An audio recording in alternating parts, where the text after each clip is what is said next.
ដល់ហើយមកដល់ហើយមករបស់ខ្ញុំបានមកនៅលើកំពូលដបូលផ្ទះតែម្ដង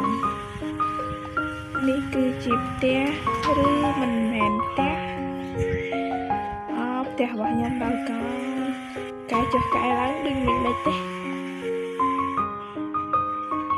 នេះគឺជាផ្ទះអ្នកជិតខាងអូលយមែនតើពោះនៃភូមិថាឲ្យធ្វើផ្ទះឲ្យខ្ពស់ហើយមកផ្ទះខំចឹងហើយខ្ញុំក៏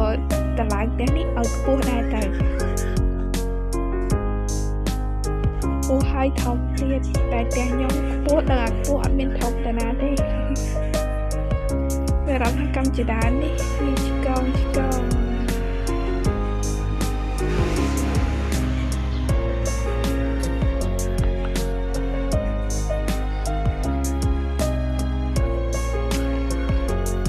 ជាពិបាកមែនតើចឹងធ្វើកម្មជាដើមស្អាតគឺពិតជាពិបាក